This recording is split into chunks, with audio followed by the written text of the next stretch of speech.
everyone. Kicking it off today by welcoming you back for our latest season of Two Cyber Chicks.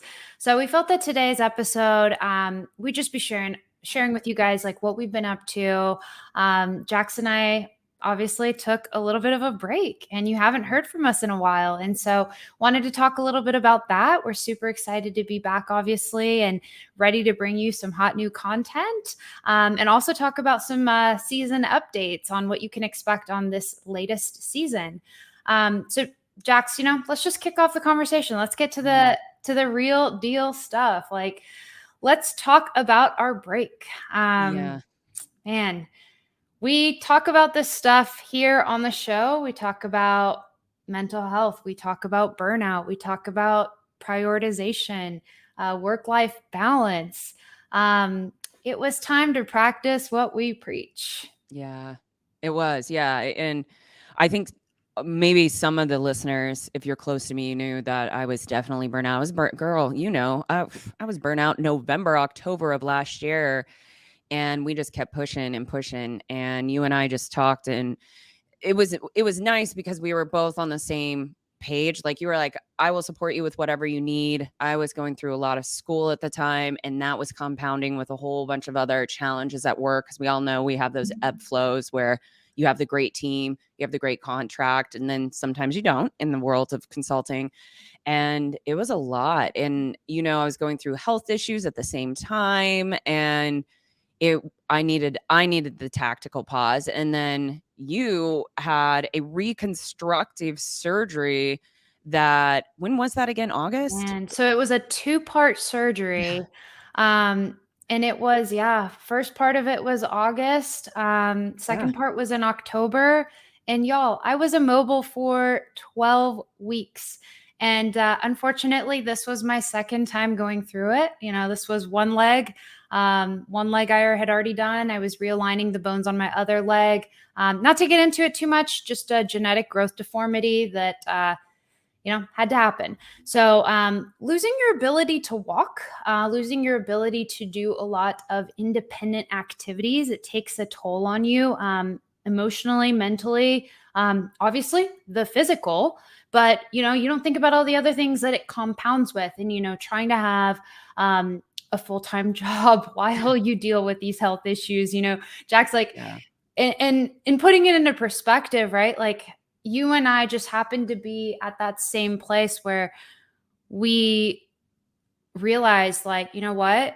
We are here for each other. We're a great support system to one another. And we knew and we recognized what each other was going through. And it was one of those times where I hope you all of our listeners out there, I hope that you have a safe spot, like, to have these types of discussions. I hope that you have a community and a circle of people that will hold you accountable, that will give you that kind of real life, hey, are you doing okay? Are you, how are you managing all of this? Like, are you taking care of your needs?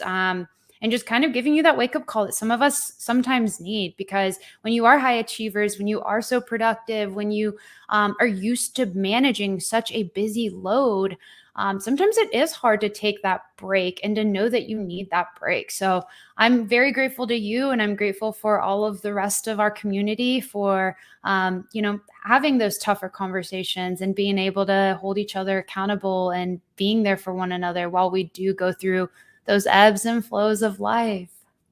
Yeah, and we definitely need to give a shout out to Marco and Sean of ITSP Magazine, because they were super supportive when we communicated with them that we needed to take a pause. They were literally not even a question about it. They were like, however we can support you, whenever you guys are ready to start doing content again. You guys might notice that, and if you're hearing this and you don't know that you actually can see us now because we're doing video, that's one of the changes that we've done. But they were really flexible with us. They even said if we didn't want to do video, like, we didn't have to, but we felt that this would give you all a better experience to connect with us and everything. But overall, the experience, I felt, was really positive, taking the pause. And I think for me, and I won't speak for you, but I think for me, that was the first time in my career where I was really like, okay, I have so much on my plate right now, and I I can't do this. And some things have to come off. And I was live streaming on my other show at the time. And that was one of the Jax was hardest doing things. 3 much. Yeah, way. I was like way too much. And I felt like a failure at first that I had to stop live streaming my other show.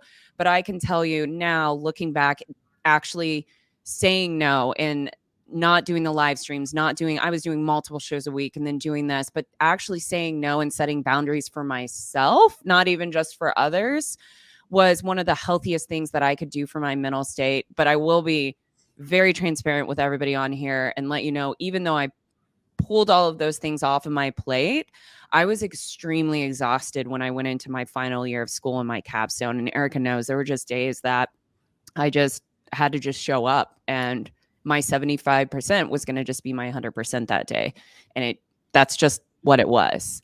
Yeah. And you and I had those conversations all the time. It was like, I have this paper to finish. I have this project that's going this way. I have this like other group thing that's going on and it's not going super well. And I got to figure all of this out. And then it's like a last minute scheduling issue comes up with a client. And then there's a client issue that blows up. And it's this like overwhelming. And if you're listening to this and you've been in a burnout stage before, like, once you've already let the burnout hit, you're already in a different place. Like, we're resilient. Jax, you're resilient as all get out. Like, we know this. Like, I will say that I think I'm pretty dang resilient as well. Yeah, you are. And when it comes to being in that place of burnout, like that level of like tolerance, like it's a different threshold because you already are exhausted. And so like think about like your body is able to withstand like this much pressure on like, on a regular basis, or that threshold is different for everybody, right? But you tack on a little bit more, a little bit more, a little bit more. And what's important to know is like, where's your starting point? So if you're in burnout, your starting point for that threshold is already higher. So you have a smaller window to kind of fill. And so that gap is easier to fill. You're already there. And like, there's no time for you to kind of like decompress and bring that level back down for you to be able to take on all of this additional stress or work or time spent. And then like being the way that we are, it's tough to not give your 100% when you're so used to only wanting to put your best foot forward. And so I remember you and I had so many conversations around like, you know what, Jax, it's okay to submit it as it is. Like, Yeah. you've worked on this thing plenty. I guarantee you that majority of your classmates did not overthink this assignment, did not spend as much time. Everybody's working professional. Like, Right. it is okay to just submit it at what you said, like your 90%, whatever, Yeah. whatever that percentage was. It's like, it's still better than a lot of other people's 150%. So got to give ourselves grace. And I think sometimes when we're like in the thick of it, it's hard to know how to give ourselves grace. And so that's why like that accountability function is just so important in your life. Yeah, and we definitely hold each other accountable. We have those candid conversations when we think the other person needs to pull back or do less. And you went through a lot in this past year. Like, you had a lot, you went through the multiple surgeries and a lot of other things that were happening in your life. And I'd love to share, if you would, with the listeners, some things that you did that helped you overcome that, because you are extremely resilient. But resiliency, like, it doesn't just happen. You have to have like tools in the toolkit to help you with that mental health journey. So can you share some of the things that you do that help you maintain even through burnout? Yeah, no, absolutely. And I will say like the biggest thing is loving and giving yourself grace. Like, no one is going to take care of you the way that you take care of you. And so that's something that I had very clear, like going into this phase, or season, whatever we want to call it. Like, I knew it was going to be tough. I was like almost like gearing up for battle, and when you know that like things are happening in your life where you already are feeling like the shakeup and you're feeling like, something big is brewing. Like I remember letting you know it was in June of last year when my leg completely gave out, and like one day after another I was back in a wheelchair. And that to me was like devastating. And so I was managing work. I mean, majority of the people that I work with like had no idea. A lot of people in my life, like my close friends and family, like they knew that I had this condition. And it was like, oh gosh, here, preparing for another surgery. So I mean, honestly, like I started the prep work. I started the hard work early on. And that's like the biggest advice that I can give. It's like as soon as you start to feel whatever feelings of overwhelming, whatever feelings that you feel like you can't just brush to the side, like you got to tackle those things head first. So, I mean, I asked for help. Like I was pretty explicitly clear with like everybody in my life on like what I needed in that season. Like I remember Jax, I was like, "Hey, I'm going to need you to like remind me X, Y, and Z. Like these are things that I know I'm going to need to hear." Yeah. Like I remember sitting down with my husband and I was like, this is exactly what I need from you. Like I need you to remind me that I'm doing a great job. Like I need you to give me the words of affirmation. Um, and I did that with multiple people, right? But like I solicited my therapist. I was like, you know what? Like, we need to rank up therapy. And actually, my therapist was like, you know what? I actually think you need another therapist because now you have medically induced PTSD. And like, I said, all right, bring it on. Let's double up. Let's do what we need to do and I will try it out. So, like, being open minded is another thing. It's like when someone gives you different tools or tips, like, we can't, no, it doesn't matter how much you've been through in life. Like, everybody has a different perspective. Everybody has a different story. Everybody has different things that work for them. So, Mhm. I know some people that might be listening are like, you know what? I've tried therapy, doesn't work for me. That's fine. Find whatever works for you and your coping mechanism. So for me, journaling helped, right? Some people sometimes honestly journaling didn't help me in other seasons of life, right? Yeah. But journaling helped me this way. Like I wrote myself reminders, I wrote myself letters, I wrote myself encouraging notes. I had really nice like notes and words of encouragement from a lot of my loved ones, and I made like a box, and this was like my gratitude and happy box that Mhm. I know you remember that box. I mean, anytime that I had a moment of like when I felt myself getting into that dark place, like I would pick that up. Yeah. And I would just self-soothe and find the tools that I needed. And I think the biggest thing that all of us can do is just remind ourselves that like we are human, that everything that you go through, Yeah. it is heavy, right? Like things that you'll experience in life are heavy, but like you're never alone. And people are there and want to genuinely support you. Just sometimes they don't know how. And so the biggest like advice that I can give is if you're going through a hard time, like ask people and let them know what like exactly you need, or if they have tools, or if they have tricks and tips, like whatever it is, like be open-minded about it, give it a shot, don't just poo-poo it, say that sounds like something I wouldn't want to do. Mhm. So Jax, I'm going to ask you the same question because I mean I know that things there were some moments where you were like, am I going to make it to the end of school? Am I going to get there? Even when we Yeah. were like a month out, I remember the countdown was going to graduation, and that last final stretch, I mean, that was rough, and you were managing a huge workload, not to mention just like life in general. So I want to kind of ask you the same question. Beyond what I said, what other things do you feel like would be helpful for our listeners if they are, listening to this conversation, it resonates with them, and they want some tools in their toolkit? The first thing that came to mind when you were asking me that question, and this might get some people being like, "What?" But not drinking alcohol. And you know that I have like almost completely I'm not sober like in the aspect that I'm never going to drink again, but starting in the last 2 years, I've slowly like drank less and less every year where I maybe have one cocktail, two cocktails a month, maybe. And now it's even getting less than that, where it's one or two every like 2 or 3 months.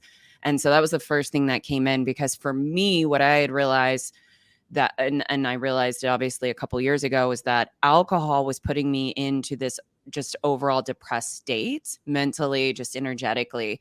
And for me, when I was getting into feeling extremely, because that was probably the most burnout I had ever felt in my life. Like, I'd never, I would never do that ever again. Full-time school, full-time work, also in the military, also like my Jax Act and all the other responsibilities.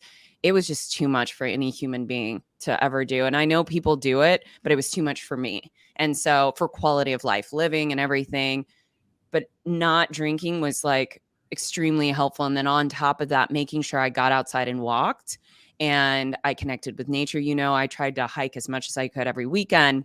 I would go, like, my thing was 8 to 10 miles of hiking and then come back and, eat healthy food. And for me, I didn't journal during this time. I haven't journaled in a while because I was so exhausted that the thought of even journaling and meditating I couldn't do. But what I did do is I ensured that I even stopped listening to podcasts because I was so overwhelmed. But what I did is I made sure that I listened to like calming music, jazz music, things like that that would calm my nerves throughout the day versus, R&B or listening to a book, because I was on information overload. So if anybody's listening and you're in that place where, because cybersecurity is a field where it can get information overload, sometimes it's okay to just stop. But I would also encourage, look at your lifestyle. Because your body, if you're not living a healthy lifestyle, even if that's one or two drinks a night and you're drinking on the weekends and you might be struggling with burnout, alcohol exasperates burnout. Like, I would encourage, if you're listening, try not to drink for a few weeks. It takes 2 to 3 weeks for the brain to start healing. Give your body time to heal so it can support you in the best way possible. I think that was the biggest thing that I did in this journey. It helped. I was still burnt out. I told my boss the other day, he asked me how I was doing, and I went, I'm still really burnt out. Like, I just to paint a picture for listeners, because Erika knows this, like, I would work some days, 8 at a minimum, but typically 9 to 10 hours a day. I would have to stop, or I'd probably work more. And then I would have to go into school, and I would do between 3 to 4 hours of school every night. And I would make myself typically stop around 9 or 10 o'clock.